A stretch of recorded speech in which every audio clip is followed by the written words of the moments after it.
हरिमुखी गाता हरपली चिंता, त्यानाही मागुता जन्म घेणे. जन्म घेणे लागे वासनेच्या संगे, त्याची झाले अंगे हरिरूप. हरिरूप झाले जाणणे हरपले, नेणणे ते गेले हरीचे ठाई. हरिरूप ध्याने हरिरूप मनी, एका जनार्दने हरि बोला. हरिमुखी गाता हरपली चिंता, त्यानाही मागुता जन्म घेणे. सेवा प्रतिष्ठानच्या वतीने आयोजित या प्रवचनमालेच्या अंतिम सत्राला आपण आरंभ करतो आहोत. शांतीब्रह्म सद्गुरू श्री एकनाथ महाराजांच्या हरिपाठाचा विचार आपण करतो आहोत. या हरिपाठामध्ये नाथ महाराजांनी नाममहात्म्य गायलेलं आहे. या नाममहात्म्यामध्ये नामाचं स्वरूप, नामाची साधनरूपता आणि नामाची साध्यरूपता याचा विचार नाथ महाराजांनी आपल्यासमोर ठेवलेला आहे.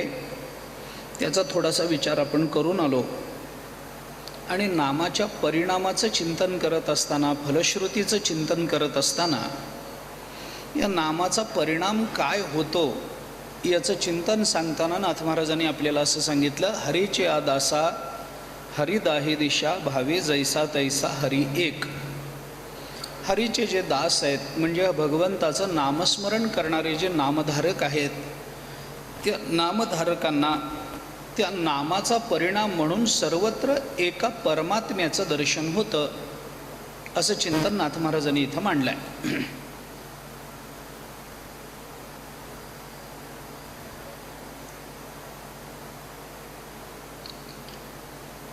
नामाचा परिणाम काय आहे तर सर्वत्र भगवत दर्शन होणं.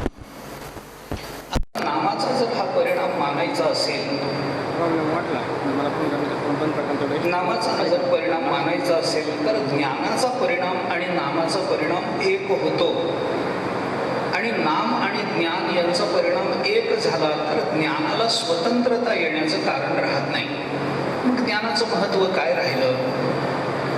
ज्ञानानं जे प्राप्त होणार आहे ते जर भक्तीनं प्राप्त होणार असेल, ते जर केवळ नामानं प्राप्त होणार असेल तर मग ज्ञानाला वैयत्य येईल. कारण नाम म्हणजे भगवंताचा एकदा नाम घेतलं की ज्ञानाचा परिणाम साधला जाणार असेल तर मग ज्ञानाकरता एवढी खटपट करा कशाला? ज्ञानाचं महत्त्व काय उरलं? असे प्रश्न या संदर्भामध्ये निर्माण होतात. त्याचा विचारही आपण थोडासा आज करणार आहोत. आपण काल या दृष्टीने थोडंसं चिंतन करून आलो की नाम हे एक असं साधन आहे की ज्या साधनेमध्ये काळाच्या परिणामाच्या अधिकाराच्या दृष्टीने सर्व साधनांचा समन्वय केला जातो. नामामध्ये ज्ञान साधनेचा समन्वय साधन रूपानं केला जातो. परिणाम दृष्टीनं सर्वत्र भगवत दर्शनाचा समन्वय केला जातो. ज्ञानदृष्टीने जो विचार केला जातो तोच नामदृष्टीने होतो. कसा याचा विचार करायचा याचं चिंतन थोडंसं करायचं आहे. नाम हे असं साधन आहे की या साधनेमध्ये सगळ्या साधनांचा अंतर्भाव होतो. तुकोबारांनी सांगितलं आपल्याला, सर्व साधनाचे सार भव सिंधू उतरी पार. नाम म्हणजे सर्व साधनांचं सार आहे. आता हे सर्व साधनांचं सार मानायचं कसं मानायचं, त्याची साररूपता कोणत्या अर्थाने मानायची, त्याचं वैलक्षण्य कोणत्या अर्थानं सिद्ध करायचं, याचा एक विचार शास्त्रदृष्टीने आपल्याला स्वतंत्रतेनं करावा लागेल. आत्ता तो सगळाच विचार आपल्याला करता येईल न येईल, मला आत्ता तरी सगळंच मांडता येईल असं वाटत नाही. कारण अभंगाच्याही दृष्टीनं काही विचार आपल्याला करावा लागेल आणि अभंगाच्या दृष्टीने थोडासा तो विचार जर केला तर आपल्याला 4-5 चरणांचा विचार करताना या सगळ्या गोष्टींचं चिंतन करता येईल वेळेच्या मर्यादेमध्ये असं वाटत नाही. थोडासा धावता विचार या दृष्टीनं मी आपल्यासमोर मांडतो. आता हे जर सगळं आहे, ज्ञानाचा जो परिणाम आहे तो सर्वत्र भगवत दर्शनामध्ये आहे आणि नामाचाही परिणाम आहे तो सर्वत्र भगवत दर्शनामध्ये आहे. या दोन्हीत फरक काय राहिला? मग ज्ञानाकरता खटपट करा कशाला? ज्ञानाचा अधिकार सिद्ध करा कशाला? याच्याने काय प्राप्त होईल? असे जे प्रश्न निर्माण होतात त्या प्रश्नाचंही थोडंसं उत्तर मी आपल्याला देऊन जातो.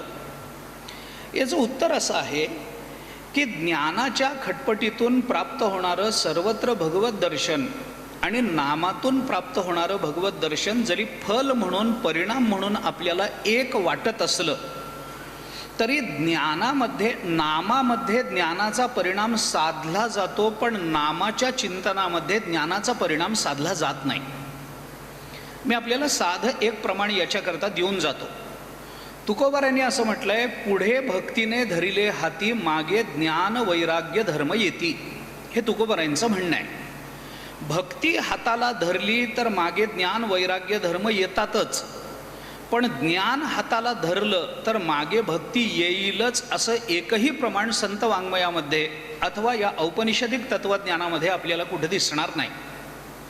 त्याचं कारण असं आहे की भागवताच्या सुरुवातीला ही भक्ती जेव्हा म्लान होऊन बसलेली आहे, नारद महर्षी तिथून चाललेत आणि नारदांनी असं बघितलंय की ही एक स्त्री इथं बसलेली आहे आणि या स्त्रीच्या जवळ 2 तिची मुलं पडलेली आहेत. मग नारदांना तिने बोलावलं, जवळ बोलावलं, तुम्ही आमचं कल्याण करणारे आहात वगैरे वगैरे सगळं सांगितलं. आणि मग नारदांनी तिच्या दुःखाचं निवारण करण्याकरता काय प्रयत्न केले वगैरे वगैरे. नंतरचा प्रश्न जरी असला तरी नारदांनी तिला पहिल्यांदा विचारलं की बाई तू कोण आहेस, आणि ही 2 माणसं इथं निश्चित पडलेली दिसतात, ही कोण आहेत. हे म्हटल्यानंतर तिने सांगितलं की मी भक्ती आहे आणि ही 2 जी माणसं पडलेली दिसतात ही माझी मुलं आहेत. नारदांनाही आश्चर्य वाटलं की आईचं वय त्या मानानं तरुण दिसतं आणि मुलं मात्र म्हातारी झालेली दिसतात. मग ही कोण आहे बाबा, ही मुलं कोण आहेत. मग तिने सांगितलं मी भक्ती आहे आणि ही जी 2 मुलं आहेत त्याच्यातलं एक आहे ज्ञान आणि दुसरं वैराग्य. ही 2 मुलं या भक्तीच्या पोटी निर्माण झालेली आहेत. नाथ महाराजांनीच एका अभंगामध्ये चिंतन करताना आपल्याला असं सांगितलं की भक्तीच्या पोटी उपजले ज्ञान, भक्तीने ज्ञानासी दिधले महिमान, असं नाथ महाराज बोलतात. म्हणजे भक्तीच्या पोटी जर ज्ञान येत असेल, ज्ञान हे भक्तीचं जर मूल असेल, भक्तीचा मुलगा म्हणून ज्ञानाची जर प्रसिद्धी असेल, तर ते ज्ञान आईच्या मागे गेलं तर याच्यात नवल वाटायचं कारण नाही, नवल वाटायचं कारण नाही. पण भक्ती ही ज्ञानाच्या मागे जाते याचं एकही उदाहरण आपल्याला दिसणार नाही. याचं कारण असं की नाम महात्म्यामध्ये ज्ञानाची प्राप्ती होते याचं चिंतन केलं आहे. भक्तीच्या प्राप्तीकरता ज्या काही पायऱ्या आपल्याला भक्तिशास्त्रामध्ये सांगितल्या गेल्या, त्याच्यामध्ये भक्तीची प्राप्ती करून घेण्याकरता ज्ञान झालं पाहिजे याची आवश्यकता मानली. ज्ञानोत्तर प्रेमलक्षणा भक्तीच्या संदर्भामध्ये त्याच्याकरता आपल्याला ज्ञान झालं पाहिजे अशी आवश्यकता मानली. स्वरूपाधी गतिस्ततः असं आपल्याला त्याच्यामध्ये भक्तिरसायनामध्ये आलं की अमुक अमुक अमुक झालं पाहिजे, त्याच्यामध्ये स्वरूप प्राप्त झालं पाहिजे, भगवंताचा साक्षात्कार झाला पाहिजे, हे सगळं आलं. त्याच्यानंतर भक्ती निर्माण होते असं आपल्याला शास्त्रकारांनी सांगितलं. पण हे सगळं होत असताना ज्ञानातून भक्ती आपल्याला प्राप्त होईल, ज्ञान हा भक्तीचा अधिकार मानता येईल. पण याचा अर्थ ती भक्ती मात्र ज्ञानाच्या मागे मागे येते असं उदाहरण आपल्याला दिसणार नाही. का दिसणार नाही त्याचं थोडं कारण मी आपल्याला सांगतो. आवाज थोडा कमी करा, मूळ मास्टरच कमी करा आणि एकही थोडा कमी करा. याचं कारण आपल्याला काय देता येतं याचं थोडं चिंतन मी आपल्याला सांगतो. ज्ञान आणि भक्ती याचा विचार करताना भक्तीच्या मागे ज्ञान येतं, ज्ञानाच्या मागे भक्ती जात नाही. नामातून भक्तीत ज्ञानाचा आनंद प्राप्त करून घेता येतो, पण ज्ञानामध्ये भक्तीचा आनंद येईलच याची शाश्वती नाही. भक्तीचा आनंद कशामध्ये? भक्तीचं स्वरूप, पहिल्यांदा नामाचं भक्तीचं स्वरूप आपण लक्षात घ्या. स्वरूपाचं चिंतन करताना नारद महर्षींनी भक्तीचं जे स्वरूप आपल्याला सांगितलं ते गुणरहितम कामनारहितम प्रतिक्षण वर्धमानम असं सांगितलं. जी प्रत्येक क्षणी वर्धमान होते ती भक्ती आहे. भक्तीचा आनंद क्षणाक्षणाने वाढत जातो. आपण जर 50,000 रामकृष्ण हरीचा जप केला असेल तर 50,000व्यांदा ज्या वेळेला आपण रामकृष्ण हरी म्हणतो त्याच्यामध्ये जेवढा आनंद मिळतो त्याच्यापेक्षा जास्त आनंद 50,000 एकाव्या वेळेला आपण रामकृष्ण हरी म्हणतो तेव्हा मिळतो. त्याच्यापेक्षा दुसऱ्यांदा म्हणतो तेव्हा मिळतो, त्याच्यापेक्षा तिसऱ्यांदा म्हणतो त्या वेळेला आनंद मिळत जातो. नामाच्या प्रत्येक उच्चारामध्ये भक्तीचा आनंद वृद्धिंगत होतो, पण ज्ञान आनंद वृद्धी करत नाही, ज्ञान जास्तीत जास्त आनंद स्वरूप करतं. स्वरूपता आणि वृद्धी या दोन्हीतला फरक आपण लक्षात घ्या. एखादी गोष्ट आपल्याला वाढती मिळाली पाहिजे, आनंद प्रत्येकाला वाढता पाहिजे, आनंद एका विशिष्ट टप्प्यापर्यंत मिळावा आणि आनंद थांबावा अशी कुणाची अपेक्षा नाही. प्रत्येकाला असं वाटतं की आपला आनंद वाढता राहावा, वाढत राहावा, वाढत राहावा, कालच्यापेक्षा आज अधिक मिळावा, आजच्यापेक्षा उद्या मिळावा, उद्यापेक्षा परवा मिळावा. पण ज्ञानाच्या बाबतीत असं होत नाही. ज्ञान एका मर्यादेपर्यंत जाऊन थांबत असतं. मोक्ष दिल्यानंतर ज्ञानाची आवश्यकता काय? तर काही आवश्यकता नाही. मोक्ष दिला, ज्ञानाचं काम काय आहे? मोक्ष देणं हे ज्ञानाचं काम आहे. ज्ञानानं मोक्ष संपादन करून दिला, आता ज्ञानाचं काम काय राहिलं? काही काम राहिलं नाही. मग ज्ञान राहिलं काय गेलं काय? अरे ज्ञान राहतच नाही. मोक्षामध्ये ते ज्ञान परमात्मरूप होऊन संपून जातं. त्रिपुटीचा बाध जिथे ज्या सिद्धांतामध्ये होतो त्याला ज्ञान म्हटलं जातं वेदांतामध्ये. कठीण विषय, पण आपल्याला आपल्या साध्याची प्राप्ती करून दिल्यानंतर ते साधन संपावं लागतं, असं आपण काल परवा बोललो ना. मग जे ज्ञान आम्हाला मोक्ष प्राप्त करून देतं त्या मोक्षानंतर ज्ञान राहत नाही का? कारण तिथं जाणण्यासारखं काही राहत नाही. त्यामुळे ज्ञान असण्याचंच काही कारण राहत नाही. याच्यामध्ये त्रिपुटीचा विचार करावा लागतो. ज्ञानाची गरज कुणाला आहे, ज्ञानाची गरज कधी आहे याचा विचार जर आपण केला तर ज्ञानाची गरज ज्याला आहे त्याला ज्ञाता म्हणतात. मग ज्ञानाची गरज कधी आहे? समोर ज्ञेय पदार्थ असेल तर ज्ञानाची गरज आहे. ऐका, थोडासा वेदांत सांगतो आणि पुढे जातो. मलाही काही यात फार अडकायचं नाही, मलाही काही फार याच्यामध्ये अडकायचं नाही आहे, मलाही हौस नाही फार वेदांत सांगायचे. पण तरी एक भूमिका म्हणून मी आपल्याला सांगून जातो. चिंतन करून बघा आपण की समोर जेव्हा एखादा पदार्थ ठेवला जातो आणि या पदार्थाला माझ्यासमोर हे फूल आहे, हे फूल पांढरं आहे असं मी जाणतो. जोपर्यंत हे फूल समोर येत नाही तोपर्यंत या फुलाला जाणणाराही कोणी सिद्ध होत नाही. कारण ज्ञानामध्ये जी त्रिपुटी येते ती सापेक्षतेने येते, ज्याला इंग्रजीमध्ये रिलेटिव्हिटी असं म्हणतात.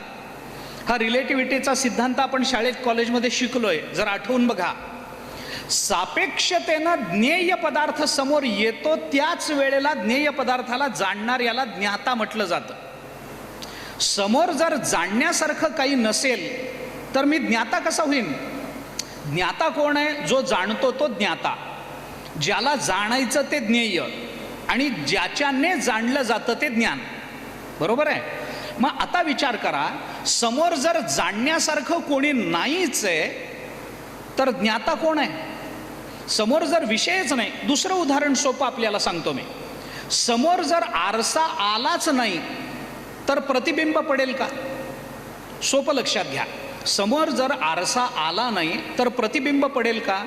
पडणार नाही. मग समोर जर प्रतिबिंब पडलं नाही तर याला कोणी बिंब म्हणेल का? म्हणणार नाही. चेहरा म्हणतील पण बिंब म्हणेल का? म्हणणार नाही. म्हणजे प्रतिबिंबाच्या सापेक्षत्वाने जर आपल्या चेहऱ्याला बिंबत्व येत असेल तर ज्ञेयाच्या सापेक्षत्वानं मी ज्ञाता होतो. मी ज्ञाता झालो म्हणून मी जाणण्याचा प्रयत्न करतो, म्हणून माझ्यामध्ये त्या ज्ञेय पदार्थाच्या मध्ये ज्ञान येतं. समोर पदार्थ आहे पण जाणणाराच कोणी जर शिल्लक नाही तर त्याला सुद्धा ज्ञेय रूपता येत नाही. मग ज्ञेय म्हणायचं कशाला? पदार्थ आहे पण जाणणारा नाही, ज्ञेय रूपता त्या पदार्थाला येत नाही. त्याला कोणीतरी जाणणारा पाहिजे तर ते ज्ञेय होईल. कोणीतरी जाणणारा असला तर तो ज्ञाता होईल. आणि ज्ञाता आणि ज्ञेय हे सिद्ध झाले तर दोघांना जाणवून देणारं ज्ञानमध्ये येईल. ज्ञानामध्ये हे काही उरत नाही. ज्ञानोबारायांनी 15व्या अध्यायामध्ये म्हटलं, ज्ञातृज्ञेया विहीन नुसधेची जे ज्ञान सुखा भरले गगन गाळीव जे. हे काय बोलतात ज्ञानोबाराय? ज्ञाता आणि ज्ञेय हे दोन्ही संपून गेले तर ज्ञानही ज्ञान म्हणून राहत नाही. एकदा मोक्ष सिद्ध झाला की ज्ञान नावाची काही वस्तू त्या ज्ञात्याच्या जीवनामध्ये, त्या मुक्ताच्या जीवनामध्ये शिल्लक राहत नाही. जीवनमुक्त महात्म्याला जर आपण विचारलं तुम्ही काय जाणता, तर तो म्हणतो काय जाणतो हे मला माहीत नाही, मला माहिती नाही हे सुद्धा मला माहिती नाही. कारण का? कारण जगतामध्ये फक्त एक परमात्मा आहे आणि तो मीच आहे एवढंच मला कळतं. स्वभिन्न पदार्थाची जाणीवच जर मुक्त अवस्थेमध्ये होत नसेल तर तिथं ज्ञान शिल्लक राहत नाही. मी का बोलतो? आपल्या साध्यापर्यंत नेल्यानंतर ज्ञान शिल्लक राहत नाही, पण आपल्या साध्यापर्यंत नेल्यानंतर भक्ती मात्र शिल्लक राहते. भक्ती का मोठी मानायची? परमात्म्याचं दर्शन करून दिल्यानंतर, सगळीकडे भगवंताचा एक अनुभव दिल्यानंतर सुद्धा मुखामध्ये नाम राहतं की नाही? राहतं. मला सांगा, ज्ञानोबाराय तुकोबारायांसारख्या महात्म्यांना वाऱ्या करायची गरज राहिली होती का? की वारीला गेले म्हणजे ज्ञानोबारायांना पुण्य प्राप्त झालं, वारीला गेले म्हणून तुकोबारायांना पुण्य प्राप्त झालं. अरे परमात्मा ज्यांच्या घरी राबतो, परमात्मा स्वतः वीट सोडून ज्यांच्या घरी येतो, त्यांना परमात्म्याकडे चालत जायचं काय कारण आहे? ज्ञानोबारायांना काही पुण्यकर्म करायचं कारण आहे का? नाही. ज्ञानोबारायांना काय नामस्मरण करायचं कारण राहिलं आहे का? काही कारण नाही. पण ज्ञानोबारायांच्या मुखामध्ये नाम आहे की नाही? आहे. तुकोबारायांच्या मुखातून नाम बाहेर पडतं की नाही? पडतं. का पडतं? कारण मोक्षानंतरही आनंद स्वरूप झालेल्यांना आनंदाची अनुभूती आणून देणं हे नामाचं सामर्थ्य आहे, हे ज्ञानाचं सामर्थ्य नाही. हे लक्षात घ्या, हे लक्षात घ्या. मी आपल्याला छोटासा प्रश्न विचारतो, छोटा प्रश्न. मला सांगा, तुम्हाला साखर व्हायला आवडेल का साखर खायला आवडेल? एक साधा प्रश्न आहे. तुम्हाला साखर व्हायला आवडेल का साखर खायला आवडेल? व्हायला काय आहे? होण्यामध्ये काय तात्पर्य आहे मला सांगा ना. साखर म्हणजे एक पांढरा चौकोनी ठोकळा. हे व्हायचं आहे का साखर खाण्यात आनंद आहे का साखर होण्यात आनंद आहे? खाण्यात आनंद आहे, खाण्यात आनंद आहे. ठीक आहे, मलाही मान्य आहे, मलाही मान्य आहे. पण हाच प्रश्न तुम्ही संतांना विचारा, तुम्हाला साखर व्हायला आवडेल का खायला आवडेल? संतांचं उत्तर आपल्यासारखं नाही आहे की आम्हाला साखर खायला आवडेल. संतांचं ह्याच्यापेक्षा वेगळं उत्तर असं आहे. संत म्हणतात आम्हाला साखर व्हायलाही आवडणार नाही, आम्हाला साखर खायलाही आवडणार नाही, आम्हाला साखर होऊन साखर खायला आवडेल. साखर खाण्यामध्ये आपल्याला आनंद आहे, साखर होण्यामध्ये दुसऱ्याला आनंद देणं आहे. लक्षात घ्या ना. जर जगामध्ये कोणीच साखर झालं नसतं तर साखर खाण्याचा आनंद आपल्याला कसा मिळाला असता? कुणाला तरी साखर व्हावं लागेल की नाही जगाला आनंद देण्याकरता. मग आता मला सांगा, तुम्हाला साखर व्हायला आवडेल का खायला आवडेल? दुसऱ्याला आनंद देण्यात तुम्हाला आनंद आहे का स्वतःला आनंद भोगण्यात तुम्हाला आनंद आहे? असं होत नाही. आनंद होऊन आनंद देणं हा संतांचा स्वभाव आहे आणि हे भक्तीनं होतं, नामानं होतं, हे ज्ञानानं होत नाही. ऐका, मी का बोलतो आपल्याला ते. भक्तीनं नामानं साखर होऊन साखर खायला आवडेल. तुकोबारायांचं वचन काय आहे? सेवितो हा रस वाटितो आणि का, घ्या रे होऊ नका रानभरी, विटेवरी ज्याची पाऊले समान, तोची एक दान शूरदाता. हे तुकोबाराय बोलतात ना. याचा अर्थ काय? याचा अर्थ काय? चिंतन करा मी का बोलतो ते. याच्या मागे माझा उद्देश असा आहे की नामामध्ये साखर होणंही आहे, पण साखर होऊन साखर खाणं हे फक्त नामात आहे. ज्ञानामध्ये फक्त साखर होणं आहे, साखर खाणं नाही. सेवितो हा रस हे ज्ञान प्राप्त करून देईल तुम्हाला, पण वाटितो आणि का? कारण ज्ञान प्राप्त झाल्यानंतर आणिक कोणी राहतच नाही तर कुणाला वाटतो? स्वभिन्नता जर ज्ञानामध्ये संपून जात असेल तर वाटितो आणि का हे करता येत नाही ज्ञानामध्ये. म्हणून नामाच्या मागे ज्ञान येतं, कारण नामामध्ये ज्ञानापेक्षा प्रबलता जास्त आहे. पण ज्ञानाच्या मागे नाम येईल असं आपल्याला म्हणता येणार नाही. त्याचा विचार अजूनही अनेक अंगानं आपल्याला करता येईल. सगळाच विचार करावा असंही नाही. थोडंसं चिंतन या संबंधामध्ये करा. विचार सांगून जातो. असं जर झालं तर ज्ञानाला वैयर्थ येईल वगैरे वगैरे आपण जे बोलतो ना, तसे शंका घेण्याचं काही कारण नाही आहे. का कारण नाही? कारण हे जरी सगळं झालेलं असलं तरी सुद्धा भक्ती नावाचं एक साधन ज्ञानानंतर शिल्लक राहतच असतं. ते साधन संपत नाही. ज्ञान जसं संपतं, कर्म जसं थांबतं, अंतःकरण शुद्धी झाली की कर्म थांबलं. कारण कर्म तोपर्यंतच कर्म म्हणवलं जातं जोपर्यंत क्रियेतून पाप किंवा पुण्याच्या फलाची उत्पत्ती होते. ज्या क्रियेतून पाप आणि पुण्य या दोन्हीपैकी कोणत्याही फलाची उत्पत्ती होत नाही ते कर्म म्हणवल्या जात नाही. ती क्रिया होईल पण त्याला कर्म म्हणवलं जाणार नाही. म्हणजे कर्म थांबतं, योग थांबून जातो. निर्विकल्प समाधीमध्ये योग थांबला, साध्यापर्यंत गेलं की योग थांबला, साध्यापर्यंत गेलं, अंतःकरण शुद्धीपर्यंत गेलं की कर्म थांबलं. मग त्याच्यानंतर अंतःकरण शुद्ध झाल्यानंतर तुम्ही कोणतंही कर्म करा, त्या कर्माचा परिणाम होत नाही. भगवंतानी 18व्या अध्यायामध्ये चिंतन करताना आपल्याला काय सांगितलं? हत्वापिस इमान लोकान न हंतीन निबध्यते. इमान लोकान हत्वा अपि, या सगळ्या जगाला कर्म झालं, अंतःकरण शुद्ध झालं आणि शुद्ध अंतःकरणाने आपण या जगताला काडी लावून सगळं जग पेटवून दिलं तरी आपल्याला पाप लागत नाही. म्हणजे पेटवावंच लागतं असं नाही, पण पेटवलं, निंद्य कर्म केलं तरी आपल्याला त्याचं पाप लागत नाही. का? शुद्ध अंतःकरणानंतर कर्मच राहत नाही. म्हणून तर तुकोबारायांनी हा उपदेश केलाय रामेश्वर भट्टांना. चित्त शुद्ध तरी शत्रू मित्र होती, व्याघ्रही न खाती सर्पतया विशते अमृत आघात ते हित अकर्तव्य नीत होयते. अशी कशा करता? ज्या रामेश्वर भट्टांनी अभंग बुडवले त्यांनाच तुकोबारायांनी हा उपदेश केला, चित्त शुद्ध ठेवा, बाकी काही करू नका. अहो रामेश्वर भट्ट जाऊ द्या, तुम्हाला आम्हाला तुकोबारायांचा काय उपदेश आहे बघा ना. आता तरी पुढे हाची उपदेश, नका करू नाश आयुष्याचा, सकळांच्या पाया माझे दंडवत, आपुलाले चित्त शुद्ध करा. बस एवढाच उपदेश आहे. एकदा चित्त शुद्ध झालं बाकी काही करायचं कारण नाही. योग वसिष्ठामध्ये रामचंद्र प्रभूंना उपदेश करताना वसिष्ठ महामुनींनी हे शब्द वापरलेत. अत उक्तम मया राम यदि शुद्धेहि चेतसी उपदेशो ही प्रसरती तैल बिंदुरिवांबसी. त्याच्या पुढे चित्त शुद्ध झालं तर काय होतं याचा विचारही त्याच्या पुढे सांगताना असं सांगितलं की यदायत क्रियते राम तद दोषाय सर्वदा. अरे तुम्ही जे कर्म कराल, यदायत क्रियते राम समया स्वच्छया बुद्ध्या सततम निर्विकारया, यदायत क्रियते राम तत् अदोषाय सर्वदा. त्याच्याने दोष प्राप्त होत नाही. आपलं अंतःकरण शुद्ध झालं, सम झालं, शुद्ध झालं, सतत निर्विकारी झालं की त्याच्यातून आपण जी क्रिया करतो त्या क्रियेमध्ये कोणताही दोष राहत नाही. मग क्रिया तुम्ही कोणतीही करा. कबीर महाराजांनी चोरी केली, पाप लागलं नाही. भगवान श्रीकृष्णांनी चोरी केली, पाप लागलं नाही. कितीतरी उदाहरण आपल्याला पाहता येतात ना असे.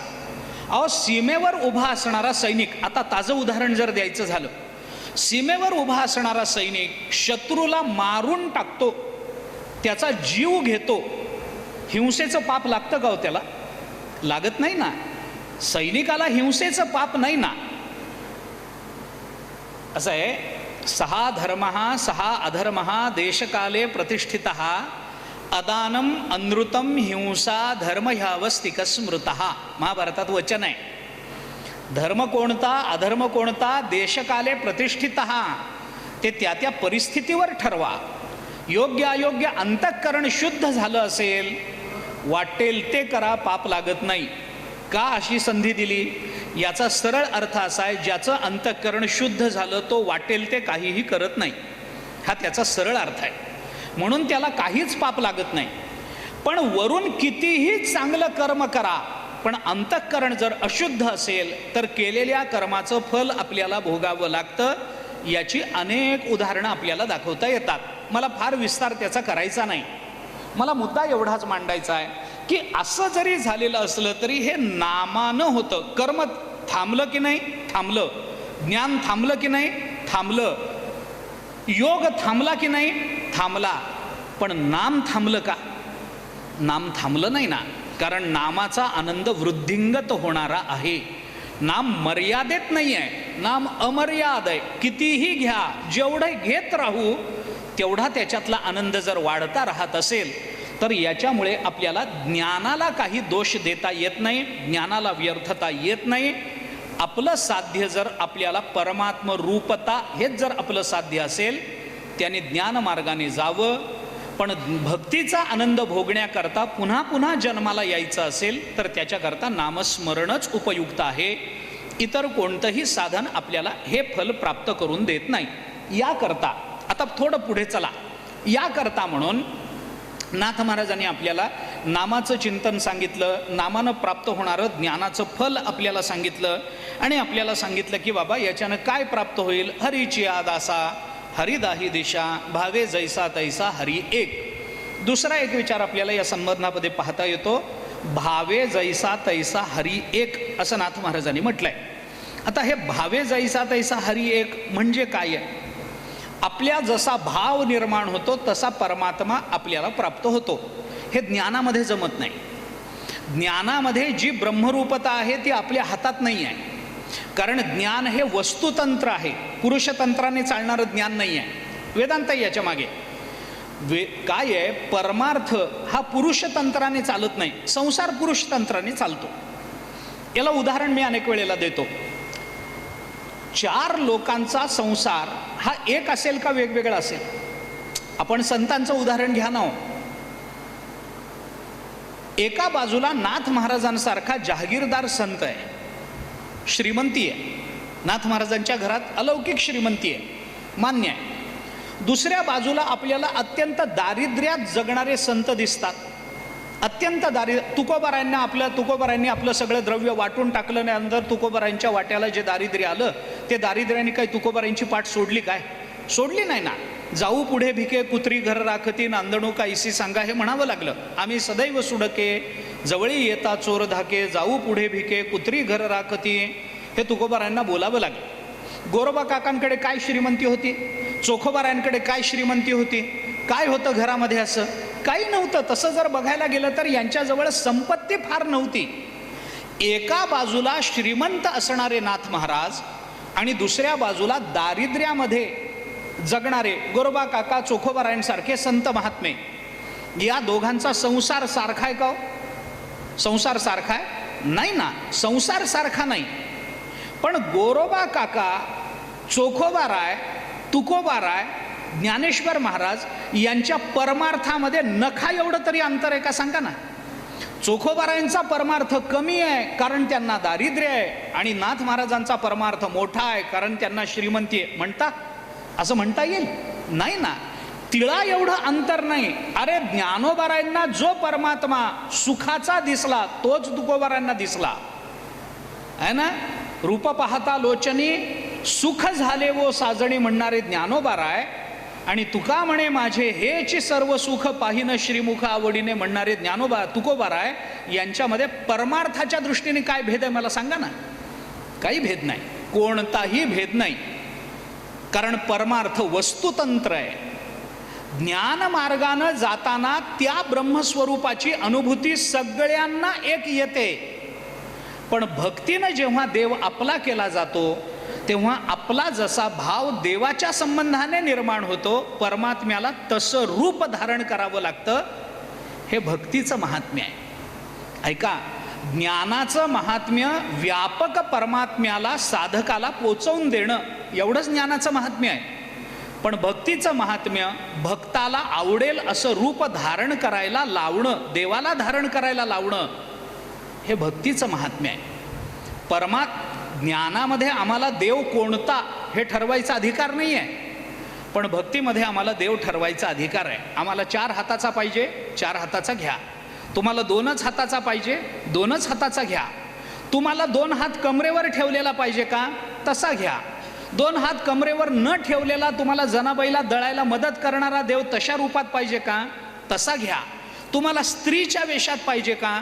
तसा घ्या. अहो बघा ना तुम्ही, नाथ महाराजांचाच बघा. आपण अनेक वेळेला सांगतो नाथ महाराजांचे आंधळे पांगळे वासुदेव वाचा ना आपण. आषाढी कार्तिकी तुझ्या गोंधळाची दाटी वो पुंडलिक दिवटा शोभे वाळवंटी वो एका जनार्दनी आंबा उभी कर ठेवोनी कटी वो उदो बोला उदो बोला उदो बोला कृष्णा माई माऊलीचा वो. हे नाथ महाराज बोलतात की नाही? याचा अर्थ काय? एका जनार्दनी आंबा उभी कर ठेवोनी कटी वो. आंबा? अरे विटेवरचा पांडुरंग पांडुरंग आहे का अंबाबाई आहे? पण गोंधळाच्या भूमिकेमध्ये नाथ महाराज हे बोलून दाखवतात, अरे ज्याचा गोंधळ, गोंधळ देवीचा असतो, देवाचा गोंधळ अजून तरी निघाला नाही, पुढच्या काळात निघण्याची शक्यता नाकारता येत नाही. लोक आता परमार्थ आपल्या मनाप्रमाणे ठरवायला लागलेत. त्याच्यामुळं काही होईल. देवी अंगात आलेली अनेक बायका माणसं मी तुम्हाला दाखवतो. पांडुरंग अंगात आलेला अजूनही एकही वारकरी तुम्हाला भेटला नसेल, भेटणार पण नाही. पण पुढच्या काळामध्ये एखाद्या वारकऱ्याच्या अंगात पांडुरंग आल्याचं नाटक माहीत नाही, निर्माण झालं तर सांगता येत नाही, काही होऊ शकेल. विचार करा ना, एका जनार्दनी आंबा उभी कर ठेवोनी कटिवो. आंबा उभी आणि कमरेवर हात ठेवून कोणती अंबाबाई उभी आहे दाखवा, कोणती उभी आहे? नाही ना. पण तिकडे बघताना सुद्धा त्यांना विटेवरचाच पांडुरंग आठवावा. हे काय आहे? भावे जैसा तैसा हरी एक. समर्थ ज्या वेळेला पंढरपूरला आले, पांडुरंगाच्या मूर्तीसमोर उभे राहिले आणि पांडुरंगाला उद्देशून समर्थ काय म्हणाले?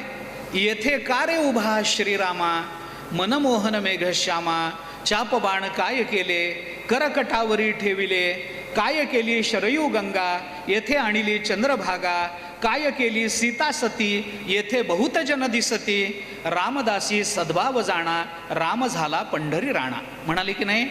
समर्थांचा अभंग आहे ना. पांडुरंगासमोर उभं राहून समर्थ पांडुरंगाला पांडुरंग न म्हणता राम म्हणून बघतात. ज्याचं त्याचं आराध्य दैवत ज्याच्या त्याच्या इच्छेने प्रकट होतं. तुकोबारायांनी म्हटलंय, ज्याने ज्याने जैसे ध्यावे तैसे भावे कृपाळे, सगुण निर्गुणाचा ठाव विटे पाव धरिले. काय अर्थ आहे? ज्याला जसं पाहिजे तसा देव आहे. आपली भक्ती दृढ केली, आपली श्रद्धा ही जरा दृढ केली, आपली निष्ठा पक्की केली. तुम्हाला जर 5 हाताचा पांडुरंग पाहिजे असेल तर तसाही देव तुमच्या समोर उभा होईल. फक्त तुकोबारायांसारखी भक्ती करता आली पाहिजे. तुम्हाला 8 हाताचा पाहिजे का? तसा देव तुमच्या समोर उभा होईल. भावे जैसा तैसा हरी एक. पण कोणत्याही रूपामध्ये तो उभा राहिला तरी हरी एक, पण तो एकच आहे हे लक्षात घ्या. अनेक रूपामध्ये तो दिसतो. भक्त जैसेनी जेथप आहे तेथ ते तेची होत जाय, ज्ञानोबाराय बोलतात भगवंताच्या मुखातून. 18वा अध्याय ज्ञानेश्वरी वाचा आपण. भक्त मला ज्या भूमिकेमध्ये आठवतो त्या भूमिकेमध्ये मी व्यक्त होतो. आपण चिंतन करून पहा. रामचंद्र मला सांगा, मारुतीराय कुणाचे उपासक? रामचंद्र प्रभूंचे. राधा कुणाची उपासक? कृष्णाची. मला सांगा, राधेला कळत नाही का राम आणि कृष्ण एकच आहेत? हे राधेला माहीत नसेल का? माहीत नसेल का? मारुतीराय तर द्वापार काय कलियुगापर्यंत मारुतीराय आहेतच, नित्यच आहेत. मारुतीराय चिरंजीव आहेत, त्यामुळे कलियुगातही मारुतीराय. मग या मारुतीरायांना माहिती नाही का द्वापार युगातले भगवान कृष्ण आणि भगवान रामचंद्र प्रभू हे 2 नसून एकच आहेत? हे मारुतीरायांना माहीत नसेल. आपल्याला जर माहिती आहे तर मारुतीरायांना माहीत नसेल रामन कृष्ण एक आहेत ते. राधेला माहीत नसेल रामन कृष्ण एक आहेत ते. माहिती असेल की नाही? हे दोन्ही देव एकच आहेत हे मारुतीरायालाही माहिती आहे, हे राधेलाही माहिती आहे. पण राधा कधी राम राम म्हणत नाही, मारुतीराय कधी कृष्ण कृष्ण म्हणत नाहीत. भावे जैसा तैसा हरी एक. जसा भाव असेल तसा परमात्मा व्यक्त होईल. हे भक्तीचं महात्म्य आहे, हे नामाचं महात्म्य आहे. पण कुणा करता? हरीची या दासा भावे जैसा तैसा हरी एक. हरीची या दासा हरी दाही दिशा. हरीला दाही दिशा, हरीच्या दासांना दाही दिशेला हरी आहे. हरीचे जे दास आहेत त्यांनाच भावे जैसा तैसा हरी एक, सगळ्यांना नाही. आम्ही जर आत्ता म्हणू की मला पांडुरंग 4 हाताचा पाहिजे, पांडुरंग म्हणेल मी तुझ्या हाताखालचा नोकर नाही की तू म्हणशील ते रूप घ्यायला. पण तुकोबाराय जर म्हणतील की मला पांडुरंग 4 हाताचा बघायचा आहे, तर पांडुरंग हात जोडून तुकोबारायांना म्हणेल तुम्ही म्हणाल तसं. आपलं काही म्हणणं नाही. तुम्ही म्हणाल 4 हाताचा, मी 4 हाताचा. तुम्ही म्हणाल मला 5 हात पाहिजेत, 5 हात. तुम्ही म्हणाल मला शेकडो हात पाहिजेत, मी शेकडो हाताचा येऊन तुमच्या समोर उभा राहतो. तुमचा जसा भाव आहे तसा मी आहे. पण जसा भाव तसा मी हे जरी परमात्मा बोलत असला तरी त्या भावाची दृढता, त्या भावाची अनन्यता, त्या भावाची प्रेमस्वरूपता ही मात्र भक्तीशिवाय अन्य कोणत्या मार्गाने निर्माण होणार नाही. म्हणून आपल्याला नाथ महाराज सांगतात, हरीची या दासा हरी दाही दिशा, भावे जैसा तैसा हरी एक. जसा आपण त्याचं चिंतन करू तसा तो परमात्मा आपल्यासमोर प्रकट होईल. ये यथा माम प्रपद्यन्ते तांस तथैव भजाम्यहम, हे भगवान गीतेमध्ये बोलून दाखवतात. अरे जे लोक माझी ज्या भावानं जशी उपासना करतात मी त्यांना तसाच प्राप्त होतो, मी त्यांची उपासना त्याच पद्धतीची करतो, हे भगवानही गीतेमध्ये बोलून दाखवतात. विस्तार करण्याचं आत्ता मला कारण नाही, थोडंसं पुढे जातो. नाथ महाराजांनी आपल्याला ही दोन प्रमाणं सांगितली. एक ज्ञानाचा परिणाम भक्तीनं प्राप्त होतो आणि दुसरा भक्तीचं विशेषत्व नामानं प्राप्त होतं. हरीचिया दासा हरिदाही दिशा, हा ज्ञानाचा परिणाम हरीच्या दासांना म्हणजे नामस्मरण करणाऱ्यांना प्राप्त होतो. हा ज्ञानाचा परिणाम नामानेही प्राप्त होतो हे दाखवणं झालं. आणि भावे जैसा तैसा हरी एक, भक्तीचं विशेष महात्म्य नाथ महाराज इथं व्यक्त करतात, जे ज्ञानानं होत नाही. कर्मानं तर परमात्मा प्राप्त होतच नाही, आणि अर्थात योगानं जो परमात्मा प्राप्त होतो तो निर्गुण निराकार आहे. त्यामुळे भावे जैसा तैसा असं त्याला म्हणता येत नाही. पण आपल्याला नामाची विशेषता याच्यामध्ये नाथ महाराजांनी सांगितली.